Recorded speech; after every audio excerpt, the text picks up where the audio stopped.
전쟁 작전이 공유되던 채팅방에 기자가 잘못 초대됐습니다. 실수였습니다. 그런데 이건 단순한 해프닝일까요? 아니면 오늘날 디지털 시대에 우리가 놓치고 있는 정보 보안의 허점일까요? 오늘은 트럼프 행정부 고위 인사들이 시그널 앱에서 군사작전을 논의한 사건을 중심으로 정치적 진영을 떠나 우리가 꼭 짚어봐야 할 보안과 책임, 그리고 시스템 문제를 이야기해보겠습니다. 무슨 일이 있었나? 기자가 전쟁 작전 단톡방에 2025년 3월 미국 고위 안보 관계자들이 모인 한 시그널 채팅방. 그 방에서는 예멘 후티 반군에 대한 미국의 공습 시점과 무기 구성까지 논의되고 있었습니다. 그런데 실수로 이 방에 더 애틀랜틱 편집장 제프리 골드버그가 초대됩니다.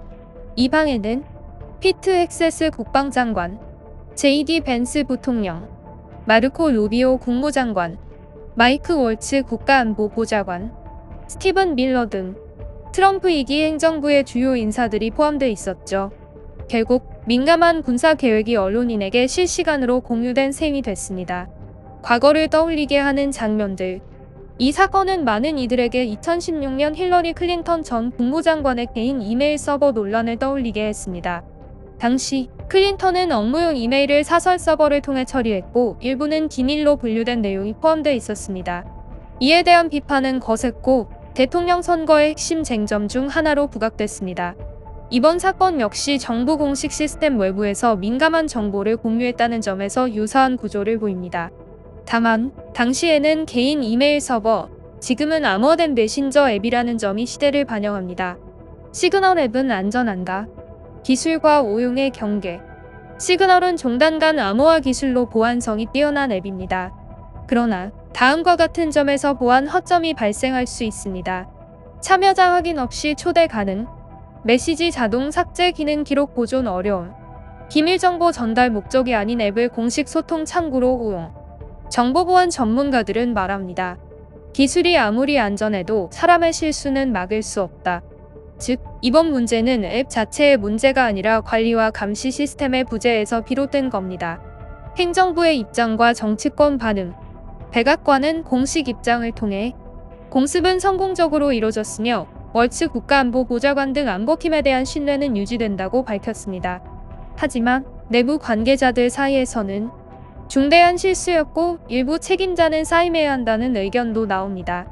반면 기술적 실수일 뿐 고의성도 없고 전략 유출도 없었다며 방어하는 입장도 존재합니다. 공화당 내부에서는 월츠를 옹호하는 목소리와 함께 향후 보안체계 점검 필요성을 강조하고 있고 민주당 측에서는 공정한 규율 적용을 요구하며 과거 사례들과의 형평성을 언급하고 있습니다.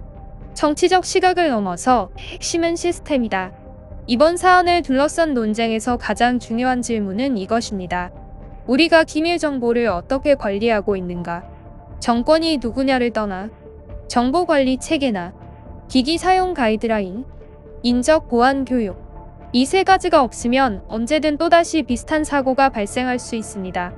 이건 특정 정당의 실수라기보다 디지털 시대의 행정부가 따라가지 못하고 있는 보안 시스템의 구조적 문제로 봐야 합니다. 다시 묻습니다. 기술은 안전한가? 우리는 안전하게 쓰고 있는가? 전쟁 계획이 단톡방에서 오갔고 기자가 그 방에 있었습니다. 과거엔 이메일, 지금은 메신저. 기술은 진화했지만 관리 방식은 그대로입니다. 지금 필요한 건 기술에 대한 맹신이 아니라 보안에 대한 절제, 책임, 그리고 시스템 점검입니다. 정치적 잣대를 넘어서 이 문제는 누가 했느냐보다 왜 이렇게 관리되고 있는가를 묻는 것이 더 중요하겠죠?